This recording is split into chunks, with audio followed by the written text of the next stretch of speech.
views and opinions of the following show do not necessarily reflect the views and opinions of News Talk 1450 WOL, Radio 1 Incorporated, or their management. Law Talk with Ethel Mitchell is sponsored by Equity Resource, a development, construction, and investment firm that is transforming properties throughout the Washington, D.C. metropolitan area. Our mission is to develop properties at a high level of value, a low risk of investment, while providing impeccable service to our customers. When you're ready to sell, renovate, or invest in a property, choose Equity Resource. Call us today at 202-621-6632 or visit our website, equityresource.net.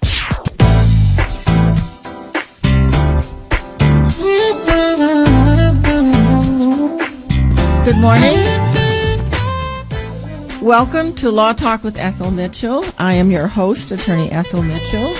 Welcome to all who are listening live throughout the world on radio station WOL 1450 AM, WOLDCnews.com, and LawTalkWithEthelMitchell.com. We have a great program for you today as we discuss the airline industry laws as it relates to customers, to securities, and to rights when you're delayed on the tarmac, as they call it, you know. We have a really good expert with us today, so please listen up, and we're going to have some very good information for you. This program is also brought to you by my law office, Wills and Trust LLCs, where I prepare wills, trusts, power of attorneys, and advance medical directives. So if you or someone you know needs a will, a trust, or assistance administering an estate, call me at 202-772-1988. That's 202-772-1988. Remember, what you hear on this program is for information purposes only. No attorney-client relationship is established by anything said on this program. Each person's circumstances are different, and you must seek individual counsel for any situation for which you need legal advice. All of our programs are archived at LawTalkWithEthelMitchell.com. So if you missed a program, go there, and they are posted by my webmaster, Earl Hooks. Law is powerful. It can help you or it can hurt you. It impacts everything you do. What you don't know about the law can hurt you, and what you do know can empower you. So each week, this program, Law Talk with Ethel Mitchell, brings you professionals who know and practice the law to enlighten you, to inform you so that you can be empowered as well. My executive producer, Stacy Royster, and my radio engineer, Darryl Farley, are ready to receive your calls, and we would like you to call in. So join us in the conversation at 1-800-450-7876. That's 1-800-450-7876. Do you have questions or concerns about security at airports, screening, privacy, the handling of your luggage, especially if lost? What happens in the event of a delay caused by mechanical problems or the weather? What are your rights as a passenger? Our expert guest today is attorney Monica Hargrove, and she's going to break it all down for us. She received her Bachelor of Arts degree from Dartmouth College and her Juris Doctorate degree from the University of Michigan Law School. She also holds a Master's of Divinity degree from Wesley Theological Seminary. Attorney Hargrove currently serves as the Deputy General Counsel of the Metropolitan Washington Airports Authority, which is a uniquely structured airport authority in that it is an interstate compact created by Congress in 1987 and empowered by Virginia state legislation and ordinances of the District of Columbia. Her previous airline industry-related positions also include General Counsel with the Airports Council International North America and Associate General Counsel with U.S. Airways, Inc. She is a member of the American Bar Association and the Federal Bar Association and has held leadership positions with both. Attorney Hargrove has penned numerous professional articles and frequently serves as an orator for industry conferences. I am very pleased to have you with us. Welcome. Thank Welcome you to very Law much. Talk I'm with glad to Ethel be here. Mitchell. Thank you. tell my listeners about what are their rights as a consumer when you buy an airline ticket and you go to the airport and stuff happens, okay? Stuff happens. Yes. So tell us about, let's start with the purchasing of a ticket. What are the protections against false advertising? You know, they show one price and then you go to buy the ticket and all of a sudden the price is increased, you know? Are there laws with respect to that? Yes, that's a very good question. The U.S. Department of Transportation has a Consumer Protection Division under the Assistant General Counsel for Aviation Enforcement and Proceedings, which provides certain rights to consumers with respect to their air travel purchases, with respect to fares that are advertised, requiring certain disclosures that need to be made by air carriers in connection with fares that they're advertising, seats that are being made available at different fare levels, with respect to baggage checking, with respect to a variety of things. Starting with fares, because before anyone takes a trip, they always have to book it. Yeah. Yeah. So usually there are advertisements that either the airline itself offers or that are offered through its booking agents. There are a number of online websites and other services. There are still some travel agencies that do bookings for people as well. And there is a full fare advertising rule that is enforced by the Department of Transportation.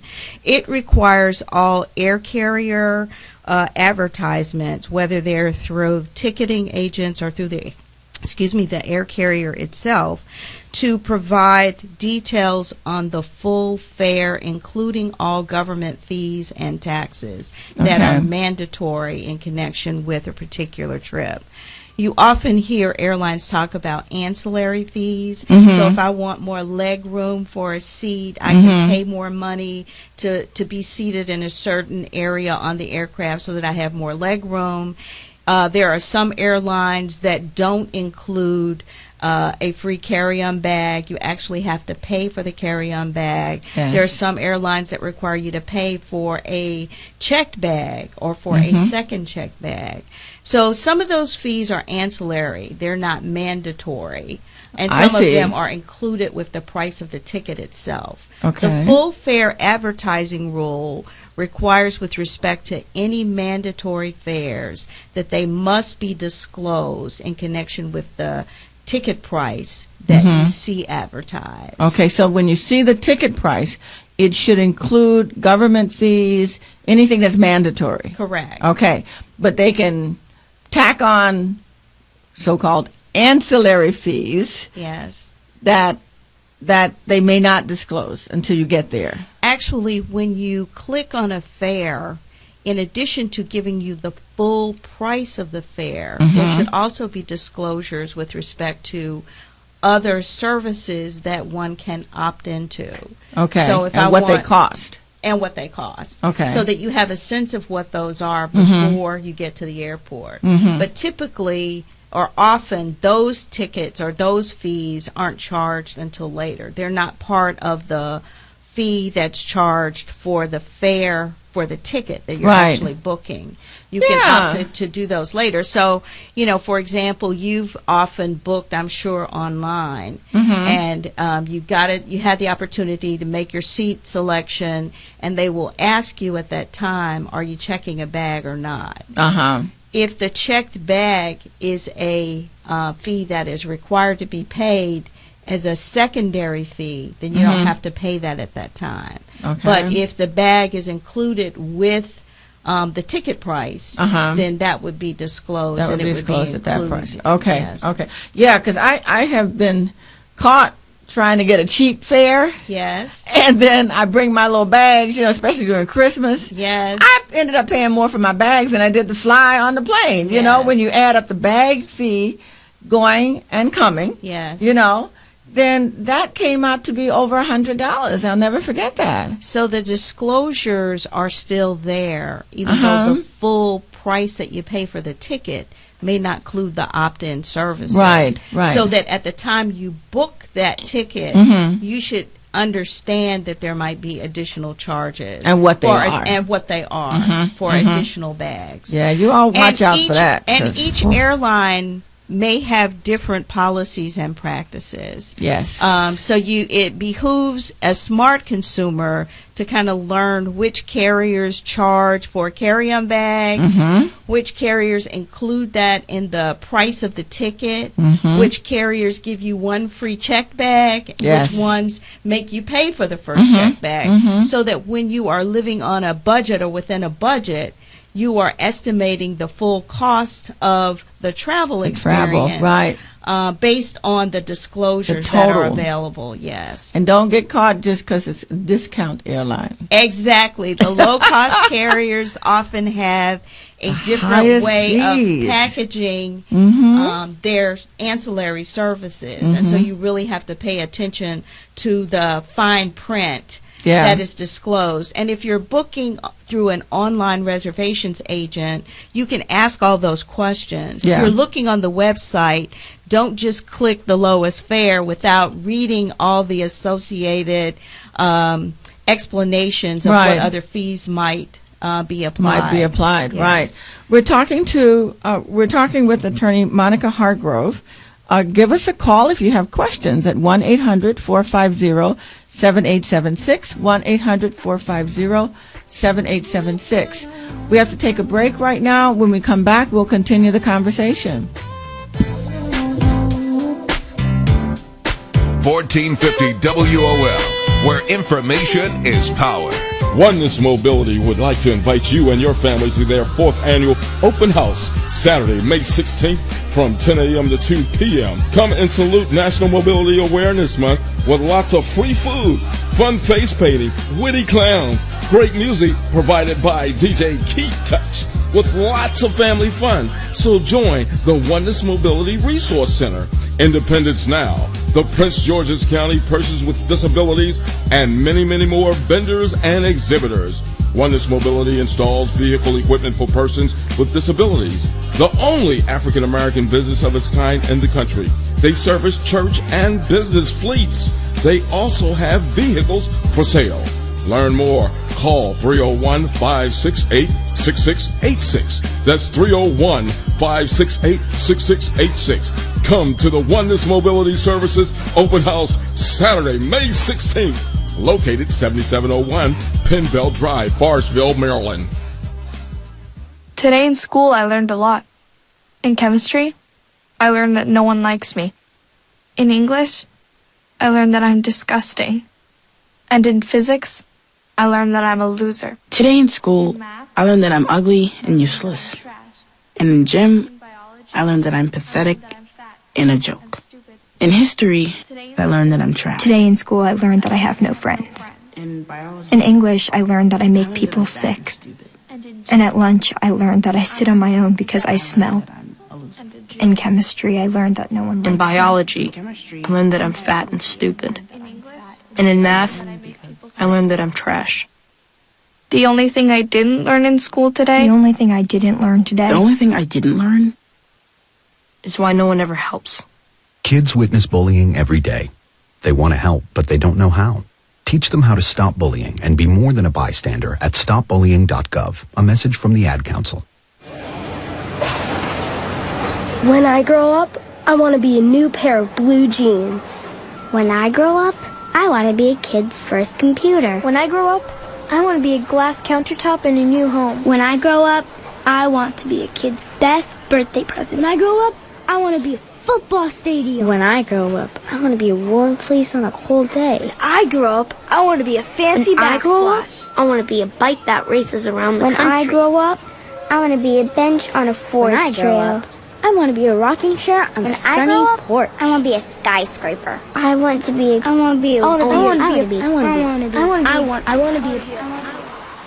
When I grow up, I don't want to be a piece of garbage. And if you recycle me, I won't be. Give your garbage another life. Recycle. Learn how at iwanttoberecycled.org. A public service advertisement brought to you by Keep America Beautiful and the Ad Council. Hey, there's my son. You've been in your room all morning. Hey, Dad. Matt? what's wrong with your voice? There is nothing wrong with my voice. Oh, well, it's just sort of. I have been playing my video games and electronic games for so many hours. Uh-huh. Well, it sounds like it might be time for you to take a break, or... Hello, Dad. Susan? I have been watching TV and text messaging all morning. Yay, electronics. Yay, yay, yay. Guys, I think it's about time to get in the car and take a little trip. Maybe see some trees, some green things. What are these green things you speak of? This weekend, unplug. Take your family to the forest. There's nothing in the world like experiencing nature firsthand. Trees, paths, bluebirds, streams. Getting closer to nature can get you closer to your family. To find the forest... A pair of blue jeans. When I grow up, I want to be a kid's first computer. When I grow up, I want to be a glass countertop in a new home. When I grow up, I want to be a kid's best birthday present. When I grow up, I want to be a football stadium. When I grow up, I want to be a warm fleece on a cold day. When I grow up, I want to be a fancy backsplash. I want to be a bike that races around the country. When I grow up, I want to be a bench on a forest trail. I want to be a rocking chair on a sunny porch. I want to be a skyscraper. I want to be a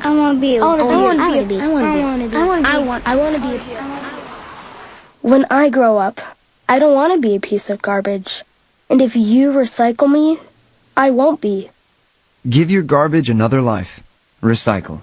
Learn how at iwanttoberecycled.org. A public service advertisement brought to you by Keep America Beautiful and the Ad Council. Hey, there's my son. You've been in your room all morning. Hey, Dad.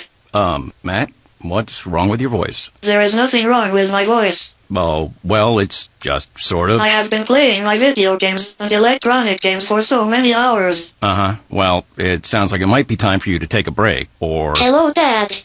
Susan? I have been watching TV and text messaging all morning. Yay, electronics. Yay, yay, yay. Guys, I think it's about time to get in the car and take a little trip. Maybe see some trees, some green things. What are these green things you speak of? This weekend, unplug. Take your family to the forest. There's nothing in the world like experiencing nature firsthand. Trees, paths, bluebirds, streams. Getting closer to nature can get you closer to your family. To find the forest nearest you, go to discovertheforest.org. Brought to you by the U.S. Forest Service and the Ad Council. News Talk 1450 WOLAM, where information is power. Welcome back. You're listening to Law Talk with Ethel Mitchell. Our guest today is attorney Monica Hargrove, and we're talking about your rights as a passenger on an airline. We started out talking about fares. Let's talk now about no more seats. See this gorgeous fare, and then you go in to book it, and now all of a sudden there are no more seats. Right. Is there any law with respect to that? What are the rights when it comes to that? Well, DOT requires that a reasonable number of seats have to be available at advertised fare levels. What's a reasonable number of seats? It depends on the size of the aircraft and the airline's inventory of fares or seats on the aircraft at different fare levels. Mm-hmm. So if 5 minutes after a fare has been advertised, you go to book that fare and you're told that fare is no longer available, mm-hmm. you would probably think this is a bait and switch. Mm-hmm. They mm-hmm. want me to think that I can get to my destination at this fare level, knowing that they only have 2 seats at that fare level. Mm-hmm. And they hope that I'm going to stay with them mm-hmm. and try to get a fare because I like this itinerary. I like the time this flight is leaving. And so they're hoping that you'll just stay on that website or continue to talk to their reservation agent and go ahead and purchase a ticket at the higher fare. What can you do about that? What can you do when that happens? Well, when that happens, what you can do is ask, if you're on a telephone call, you can ask the reservation agent how many seats were actually allocated at this fare level, how many seats have you sold at this fare level. I feel like this is a bait and switch. Mm-hmm. And then that will cause them to think about what they can do to accommodate you at or close to that fare level. I see. So they're going to give you that information. There's nothing that requires them to give you that information, but by asking those questions, you sound like an informed consumer. Thank you very much. And that's what we want our listeners to be. Yes. They will think you know your rights. Mm-hmm. And you can also advise that you understand that the Department of Transportation has concerns about practices of advertising seats at a certain level when there are very few seats offered at that level. Very good. And that can constitute an unfair and deceptive practice. That sounds real strong there. Tell us, you were telling me before the program, where can people go? Is there a place online where people can actually make complaints about things like this? Yeah, actually, the Department of Transportation has a very good website, and it actually has an aviation consumer protection link on its website, which provides a great deal of information and actually a telephone number and a web link for reporting consumer complaints.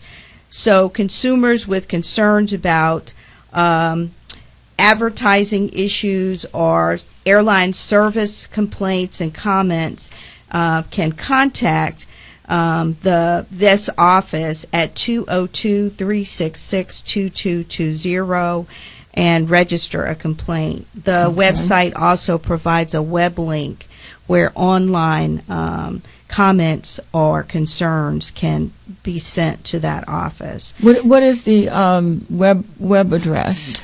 It's www.dot.gov, and then you look for the aviation consumer protection web link on that site. Stacy is going to post that on our Facebook page, listeners. So if you have any questions, if you want that phone number where you can make complaints, that is a 24-hour a day, 7 days a week phone number. Is that correct, Attorney Hargrove? I'm trying to look at that. I believe it is. Okay. If it's not 24/7, it's the business hours of the office are 8:30 a.m. to 5 p.m. The phone number is 202-366-2220. Okay. I don't know whether they can handle complaints on a 24-hour basis. But you can certainly call during the business number hours during you business can. Hours, yes. And you can put online a complaint by going to the DOT.gov website and following the aviation consumer protection link. Correct. Okay, that's great information. If you have questions, call us at 1-800-450-7876. That's 1-800-450-7876. Let me add some additional information that our consumers might want to be aware of if they do call that number or use the web form. You are advised that you should provide your name, your complete address, a daytime phone number, and email address where you can be contacted, the name of the airline or company that you're complaining about, the flight date, the flight number if it's known, and the origin and destination cities of your trip. So don't just call and say, I had a problem. Okay. You need to leave specific information if you want them to act on your concerns. That's good. That's very good. Let's talk now about lost luggage. Lost bags. What's the story with lost bags? What are our rights with respect to putting your bags on an airline and then you can't find them or they can't find them? Well, each airline generally has a baggage claim office, and you are issued a bag tag that provides you with the number associated with your bag. So you should keep that. Some people don't keep up with that. It's just a little slip now, and a lot of times it's tacked on to the back of your boarding pass at the time that you check, especially with respect to checked baggage. So you want to go to the baggage claim office after you realize that your bag didn't show up on the baggage carousel and baggage claim. And there are forms that can be completed in each airline's baggage claim office that provide a description of the bag, the flight number that you were on, telephone contact information so that they can get in contact with you. If the airline is unable to locate your baggage, and they constitute it lost after they've done a search for it. How long does it take them to do that? About? It can vary from airline to airline. Okay.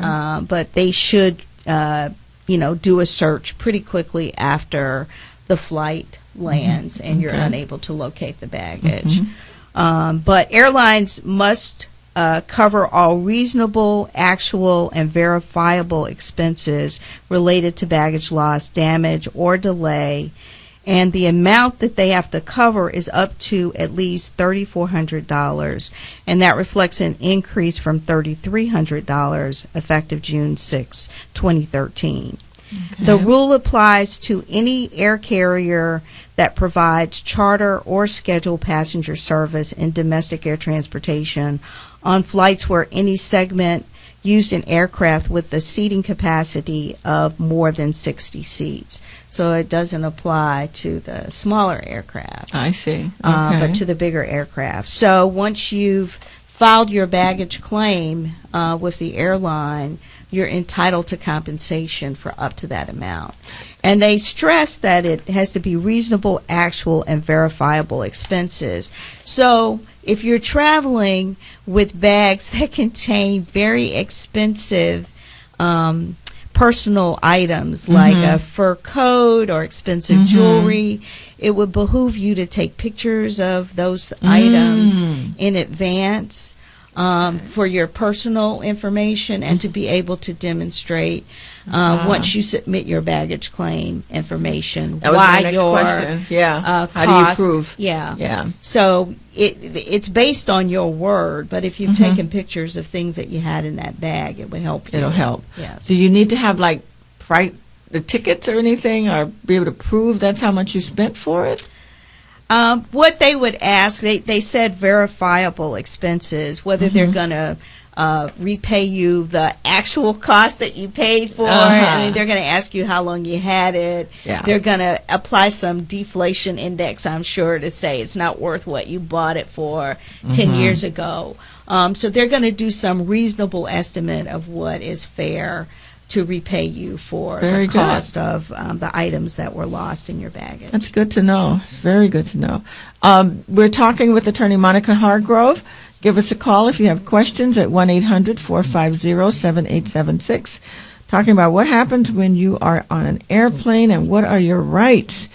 Let's go now to tarmac delay. You get on a plane and you're supposed to take off at a certain time, or maybe you land and for whatever reason, are there different reasons that they can delay, and are there rules and laws with respect to that?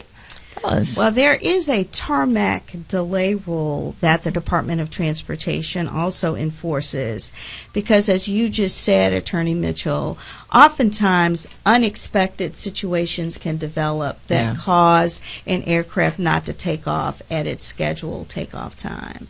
Sometimes there could be a mechanical problem. Sometimes there are weather problems en route to the final destination. Sometimes there are incidents in the vicinity of the final destination that cause some temporary closure of the aircraft. Sometimes there are passenger issues. Perhaps there's somebody on the flight who has a medical problem, and so they want to be able to address that before they take off. So many years ago, starting as early as 1999, we read in the newspaper of incidents where consumers are stuck on, you called it the tarmac. The tarmac is the area that's kind of en route to the runway before a plane actually is given clearance to take off, where you might have to just wait there for a while. It's not always at the gate. Usually you've left the gate and you're on your way to take off, and maybe something comes up. Maybe the pilot discovers that something is not working right mechanically with the aircraft. The earlier incidents involved delays where passengers actually sat on the runway for excessive periods of time, not just 30 minutes, not just an hour, but for more than 3 hours. Wow. And so as a result of these incidents, the Department of Transportation implemented a tarmac delay rule, which requires when there are extended delays for the airline to make disclosures like every 30 minutes to passengers. If the flight is delayed for like 2 hours or more, explaining why the plane isn't taking off, what the estimated time is for the resolution of the problem, to make water available and food available to passengers, and if somebody needs medical attention, to take care of that. But the most important thing about the tarmac delay rule is that if there's a delay for 3 hours or more on a domestic flight, carriers are required to bring that plane back to the gate and allow passengers to deplane the aircraft. Really? Yes. No more than 3 hours? No more than 3 hours for a domestic flight. Okay. For international flights, it's a 4-hour rule. Okay. And what happens to the money you've paid for your ticket? What do they have any other obligations with respect to getting you to your destination? Or can you make a choice that you don't want to go and they have to give you your money back? I mean, what's the rule there? After 3 hours, if you've already missed your connection or your meeting and you want to discontinue that itinerary, then the airline has an obligation to work with passengers who want to deplane and make alternative arrangements to sort of accommodate those passengers. I see. Okay. Yes. Okay. So, but as a consumer, do you have the right to demand your money back if you just decide you don't want to go? You've missed your opportunity to do what. Say you were going to a wedding, and you can't get there now. Right. You can't make the reason for the flight. Right. Because these delays are sometimes beyond the control of the airline, in every instance, you may not be able to get your money back fully. I see.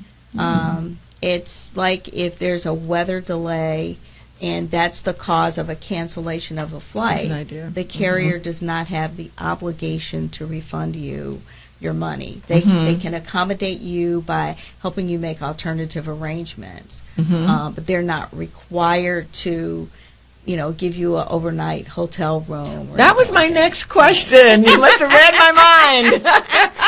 Don't do that well. What's the rule with respect to having to give you an overnight hotel room? If let's say there's weather delays or mechanical delays, and for whatever reason there's not going to be another flight within a reasonable period of time, and it's already late at night. What are the rules with respect to when are you entitled to have a hotel room? Each airline publishes its own consumer protection program and explains how it accommodates passengers in different situations. And those rules have to be reasonable, and they can't be discriminatory, and they can't treat consumers in a disparate manner. But the rules have to be communicated, they have to be available, and the airlines have to enforce their own consumer protection rules and policies. And if there are problems because of an inconsistency in what the airline's policy provides and the way it's actually carried out with respect to an individual, you can lodge a complaint with the Department of Transportation that they've engaged in unfair, deceptive practices because they haven't honored their obligations. They're almost like rules of contract that each airline has with respect to how it's going to treat different situations.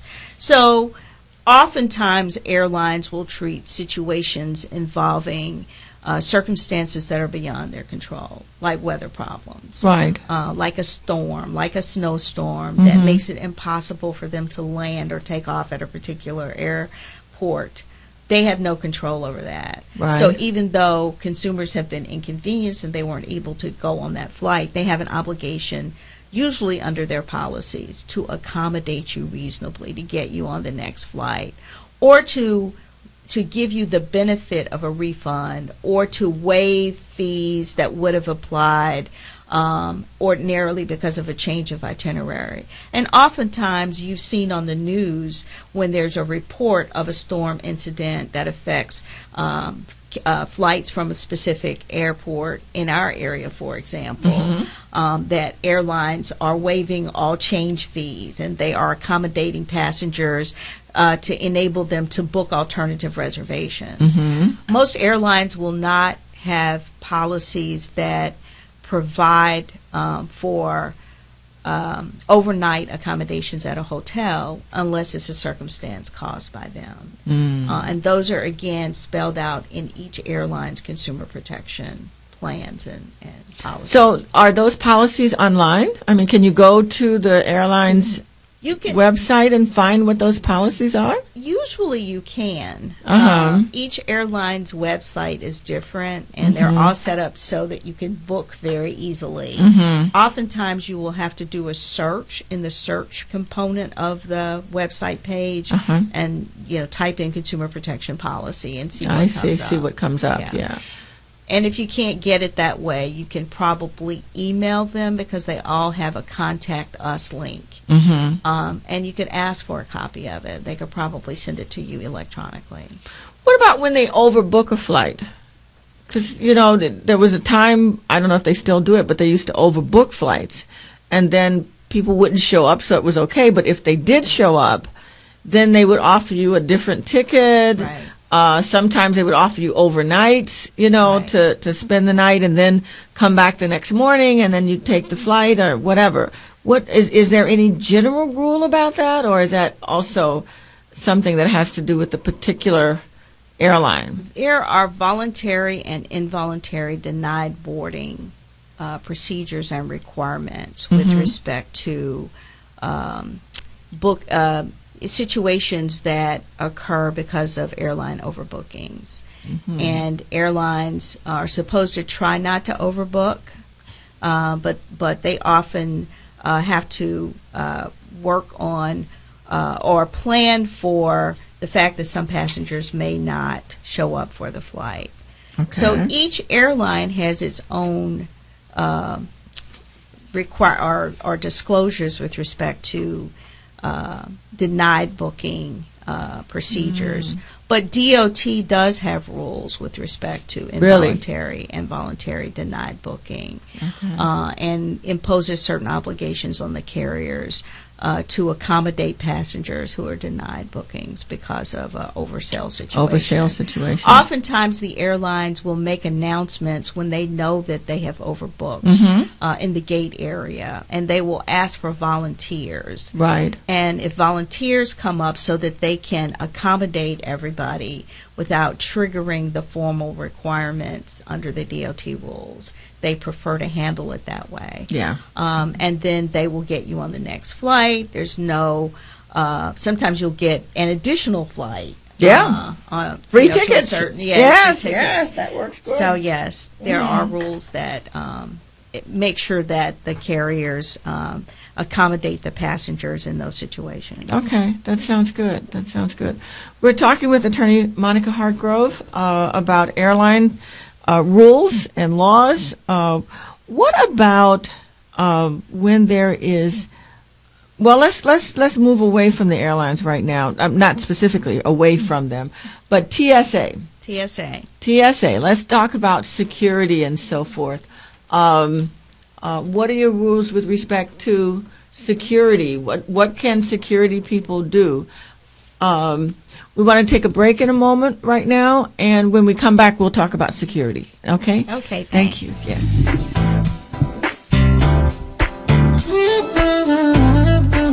News updates on the web at WOLDCnews.com. Blue is my favorite color. What's yours? What's yours? Red is my favorite color. What's yours? What's yours? Well, yeller's sweller for this little feller. And me, I'm keen on green. So what's your favorite color? Tell us, please. Kids will spend 20 minutes listening to songs like this. What's your favorite color? Tell us, please. What's your favorite color? What's your favorite color? What's your favorite color? What's your favorite? How about 2 minutes to brush their teeth? Brushing for 2 minutes now can save your child from severe tooth pain later. For fun 2-minute videos to watch while brushing, visit 2min2x.org. 2 minutes twice a day. Save the time. A message from the Partnership for Healthy Mouths, Healthy Lives and the Ad Council. Today in school, I learned a lot. In chemistry, I learned that no one likes me. In English, I learned that I'm disgusting. And in physics, I learned that I'm a loser. Today in school, I learned that I'm ugly and useless. And in gym, I learned that I'm pathetic and a joke. In history, I learned that I'm trash. Today in school, I learned that I have no friends. In English, I learned that I make people sick. And at lunch, I learned that I sit on my own because I smell. In chemistry, I learned that no one likes me. In biology, I learned that I'm fat and stupid. And in math, I learned that I'm trash. The only thing I didn't learn in school today? The only thing I didn't learn today? The only thing I didn't learn is why no one ever helps. Kids witness bullying every day. They want to help, but they don't know how. Teach them how to stop bullying and be more than a bystander at stopbullying.gov. A message from the Ad Council. News Talk 1450 WOLAM, where information is power.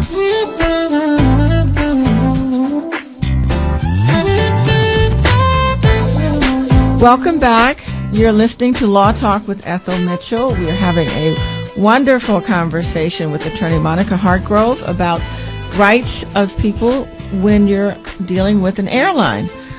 You can call us at 1-800-450-7876. That's 1-800-450-7876. Tell us now about security. We all know that since 9/11, security at airports have changed. What are the rules with respect to security? Let's start first with what can they expect, and with respect to the TSA agents and their persons. Okay, if we can. All yes. right. Everybody knows that everything has changed drastically since 9/11 with respect to security. No longer can you enter the boarding area without going through a security checkpoint. And the security checkpoints are handled by the Transportation Security Administration at all the commercial airports throughout the United States. So the Transportation Security Administration is the federal government agency that is responsible for putting rules in place to ensure the safety and security of passengers and air carrier operations at the airports in the United States. And they have implemented a number of requirements to personally check all passengers that have boarding passes and therefore are entitled to enter into the boarding area at commercial airports. Your boarding pass in order to get through to get to the area where bags are checked.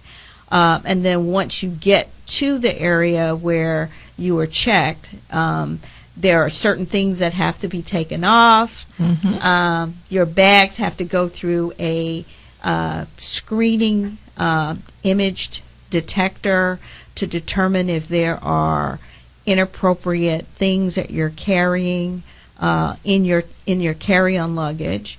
And in addition, I might say that checked baggage goes through similar screening once you drop those bags off.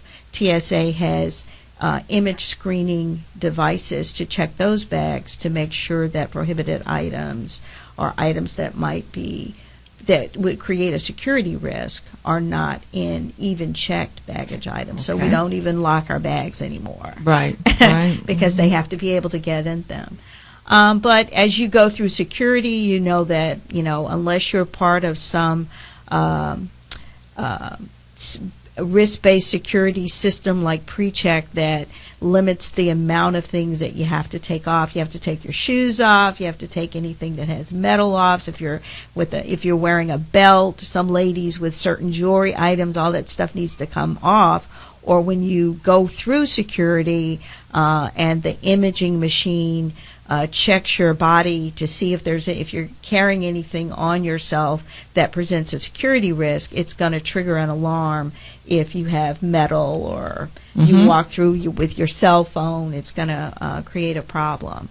And so the purpose of the screening is to prevent persons from being able to board aircraft with explosives or knives or guns or ammunition or any of the prohibited items that are considered security risks. People who don't fly often sometimes aren't aware of what some of those prohibited items are.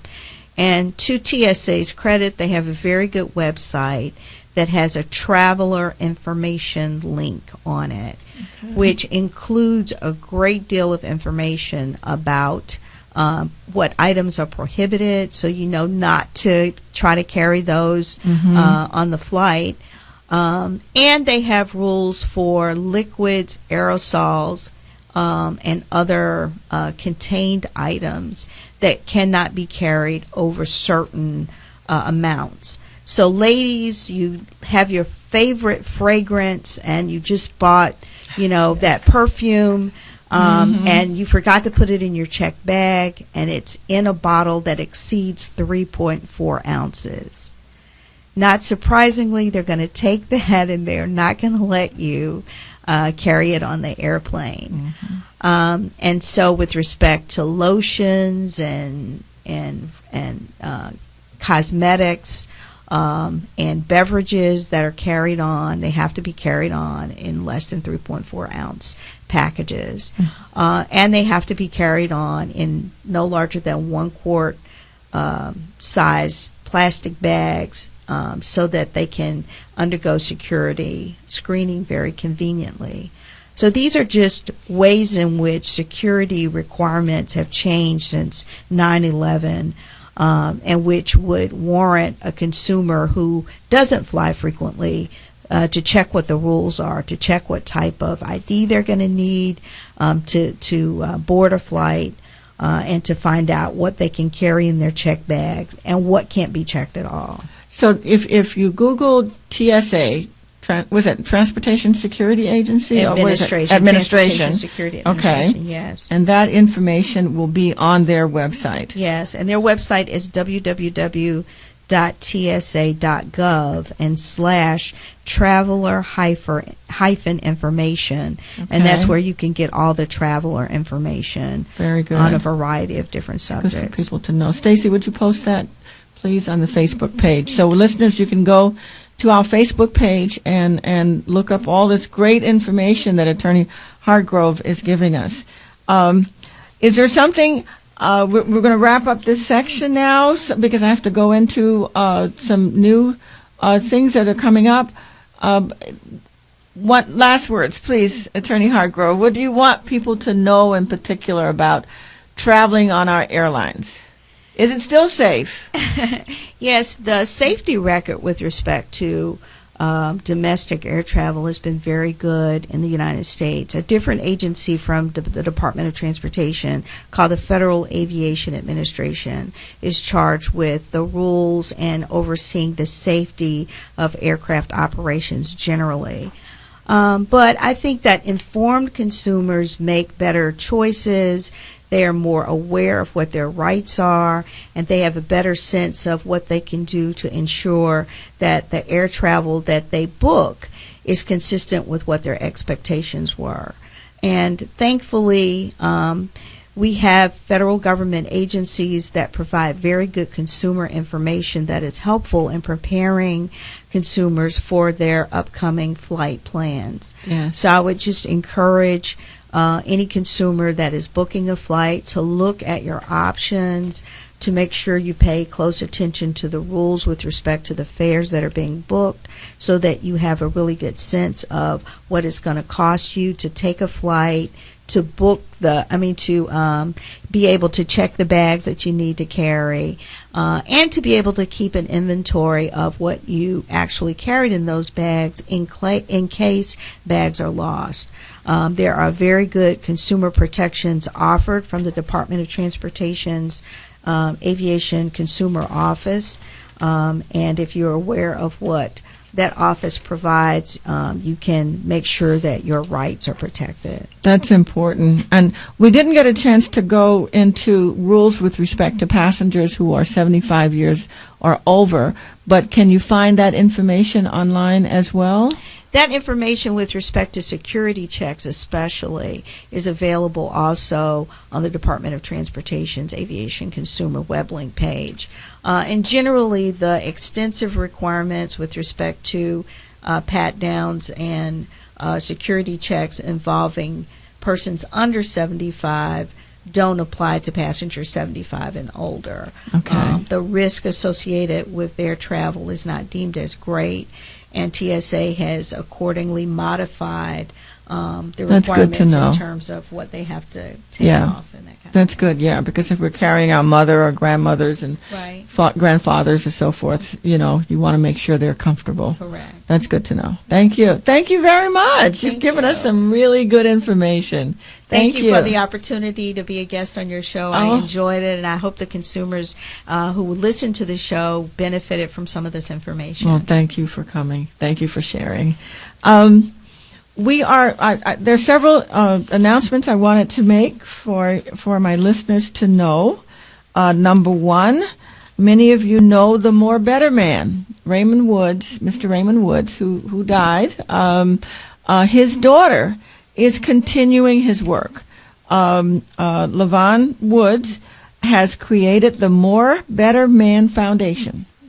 And they are going to continue his work. As you know, he was much more than a radio announcer. He also was a leader in the community, and she has created a foundation in his name to teach life skills and self-discipline. These principles are very, very important to at-risk youth. They are continuing to do the spelling bee that he always had. Okay, I think it's June the 13th in this year. Okay, one of those projects is a spelling bee for elementary school children in Benning Terrace and the surrounding communities. It's going to be held at the First Rock Baptist Church.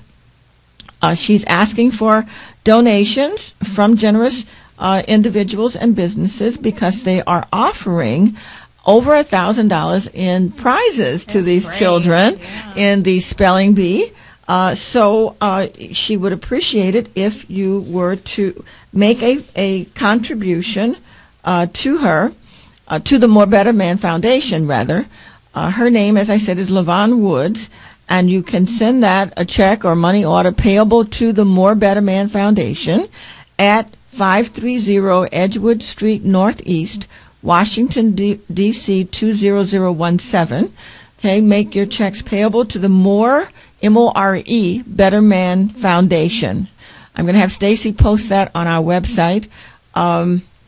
I don't think as yet, I think the foundation is newly formed, so I don't think they have their 501c3 yet. She's working on it. But if those of us who knew and loved the More Better Man, he's the one that got me started on the radio, great. okay? She is trying hard. She told me at the beginning that she was going to try to keep his legacy going. So if you can make a contribution, please do send it to the More Better Man Foundation at 530 Edgewood Street Northeast, Washington, D.C. 2017. Okay? Next week, we have a very exciting program. Also, we are having the great attorney Lita Rosario to come back. If you remember, my listeners heard Lita talk about, she's a entertainment lawyer. She got Missy Elliott's copyrights back. She talked about, she's George Clinton's lawyer. Oh, wow. She talked about the Robin Thicke, Marvin Gaye, Will Ferrell lawsuit. She came on and talked about that. Well, she's coming back on because if you recall when she talked, and listeners, you can go to the website and look in the archive shows for that particular program if you'd like. But she's coming back on with attorney Latif I'm not pronouncing this right. Mitma. I think it is. Forgive me, please, sir. But he is a very well-known, very well-respected advocate for artists. He's a professor at Howard Law School. And they're going to come back on next week because a lot of artists signed away their copyrights when they were, in the golden days, the olden days. A lot of times our artists would sign away these rights to various people. Well, there's a part of the copyright law that allows them to get it back. Oh, that's great. Okay? But that is going to expire at the end of this year. So if any of my listeners are musicians themselves, related to musicians, know musicians who this may have happened to, or they may think have happened to, please have them to call in next week because Attorney Rosario is going to be here and they're going to talk about this law and what you need to do to assert your rights and to get back those rights, and with those rights, the royalties and the monies that come from those rights. I don't know all the details, but they're going to be here next week. So please make sure that you listen in next week. It's very, very important. I think it's going to be an excellent program, a very good program. This is Attorney Ethel Mitchell. If you need any help with your own wills, your trust, power of attorneys, administering estates, give me a call at 202-772-1988. Every day I meet with people and I hear stories, sometimes good if they've made the proper arrangements, but not always. Please take care of yourselves, your loved ones, especially those who are elderly or who are sick. But more and more I'm hearing about people in their 50-year-old ages who are either, God forbid, dying or becoming very sick suddenly, who for whatever reason lose the ability to take care of themselves, and then they're at the mercy of the courts and strangers because they didn't put anything in place. Right. So please, for yourself, for your loved ones, for your mothers, your grandmothers, your uncles, your aunts, whoever it is, get your documents in order, please. It makes such a difference when they are in order. You don't have to worry about it. You don't have to think about it. It's done. And when you need to use it, it's there. It's in place. So give me a call at 202-772-1988. That's 202-772-1988.